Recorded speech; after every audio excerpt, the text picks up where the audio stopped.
So, you want to know the secret to growing faster and more efficiently in your business? Of course you do. We all do. And I'm going to give it to you. You need an I don't need it button. I'm going to break down what it is, exactly how to use it, and why it's going to make you more money. I'm Sally. I am the founder of the Grown Ass Business Method and also run this lovely show where we try to break down some myths and bust BS about things that you don't need in your business in order to grow it more efficiently. Let's get to scaling, shall we? What is an I don't need it button? I actually have one around here somewhere. Yep. Other stuff on my desk. Yep. My I don't need it button. Funny personalized messages on that one. One of the things that's going to help you to grow in your business is knowing where you are in the growth trajectory and knowing what you need in the phase that you're in. This is the biggest secret to business growth and the thing we get wrong. The secret to business growth is knowing the order in which business grows. Oh, brilliant. Why? Because a lot of times we are over our skis and doing the wrong things, and then we are spending money and investing our money and time and resources and energy and passion and love and inspiration and creativity on things that are not going to grow our business. And when we do that, what happens? Oh yeah, funds run out and our heart, passion, love, creativity for the thing runs out. So the secret to growth is doing the right thing at the right time. Why am I saying this today? Because I've had a few consult calls with possible new clients known as leads, and they were asking a lot of these questions. So I'm going to share with you what I mean by asking the right question and doing the right thing at the right time. For example, Exhibit A. New client says, here are my questions that I'd love for you to help me with. What system, tool, and CRM should I be using to manage my business? Okay, great question. I have lots of thoughts and opinions on systems, tools, software applications, or CRMs. What stage are you at in your business? She's pre-revenue, pre-launch, putting an idea out there that she's been wanting to do for 10 years. So there's a lot of love and passion there. And we got to stoke that passion and keep it alive because y'all know, those of you who've been here for a while in your journey, you got to keep the passion alive. So I said, you don't need a system in CRM yet. My answer to that question is always the best CRM is the one you're going to use. But in the beginning, you could be writing this stuff down with a piece of paper. You need to sell the product. You can make an Excel sheet and manage your leads and connections and revenue coming in. You don't need some system that's going to take your, say it with me now, time, energy, money, resources, all of your resources going towards figuring out a CRM system.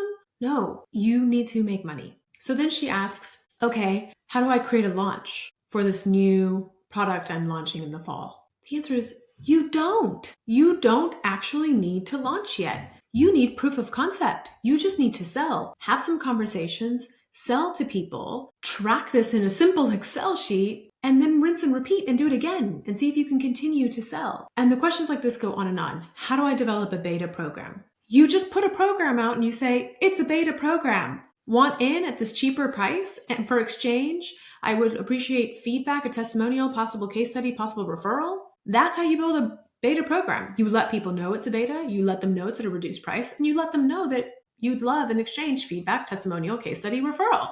That's how you build a beta. None of this stuff is hard. One of the challenges that I'm seeing when people come and ask me about their businesses is they're saying all these things because they've heard all these wonderful, brilliant coaches online talk about CRMs and VSLs and funnels and automations and launch strategies and all this great stuff. But the truth is, it's all great if you are in the stage of business where you are ready for said things. And if you are not, you are actually throwing out industry jargon and rhetoric all over the place that you don't really, not only do you not need, you don't even know what that means yet. And this is where I cue my favorite meme and I remind you, stop that. Now, you don't need that. Look at me. What did I say? No. Look at you want to get. So, favorite meme over. Here's the breakdown that you need to keep in mind. In the beginning, in the first 2 to 3 years of business, here's what I want you to focus on. You should be leaning into your strengths heavily. Number one, okay? Lean into your strength. So if tech is not your thing and software and CRMs are not your thing, do not try to spend all this time and energy and money building what the right CRM is for you. Lean into your strengths. If it's serving your people, getting people to buy, hopefully you're going to get people to buy because you have to sell the thing. For the first 2 to 3 years, you're going to lean into your strengths and you're going to focus on making sure you're establishing product market fit. The short way to explain what product market fit is, let's ensure that the people that you're talking to actually want the product that you're trying to sell them, and it's priced at a price that makes sense to them and is profitable to your business, right? So what we're really doing in the first few years is making sure we have that formula down, that we have product market fit. How do I know if I have product market fit? Well, because if I talk to a new person and I offer them my product or service and I describe it to them and they go, ooh, yeah, I need that. Cool. We're in business, baby. Let me sell it to you. It's $10,000. And then they go, no, not product market fit yet. If I say it's $2,000 and they're like, oh my God, that's a steal. Let's do this. You're getting closer. That's what you need to be focusing on in the first few years is make money, honey, and make sure that everything you're doing is ensuring that you are getting product market fit right. Now, when you've done that and you're making money, honey, and you're like, I think I know my people and I know my product and I know my pricing and I know my messaging, that's product market fit. Now you've moved into phase 2, which is, well, holy moly, everything that got me here is not getting me there. And the way you're going to know that you're in that phase is when, gosh, everything I used to do that grew my business is no longer working. Yeah, what got you here won't get you there. That's how you know. In this phase, what you are going to focus on is not leaning into your strengths anymore. Sorry, generally, entrepreneurs are so smart and driven and motivated and independent. And did I mention smart and typically hardworking? That they're really good at leaning into their strengths, even when their strengths are no longer serving them.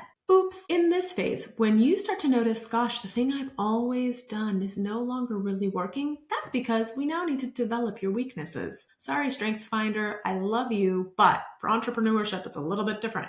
At a certain phase in business, now we got to develop your weaknesses.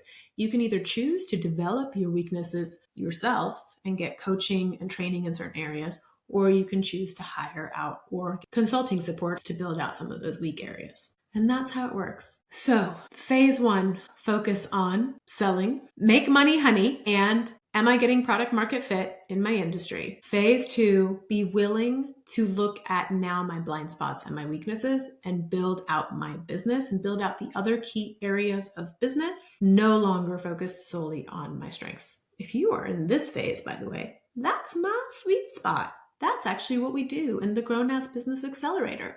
We get aware of your blind spots, we address them, we fill them in. We teach you how to think about those blind spots. It's a lot of fun. People love me for it. Anyway, let me know which phase of business you are in, and if anything, if you find yourself asking for things that you're really not good at or not ready for, you don't need that. Stop it.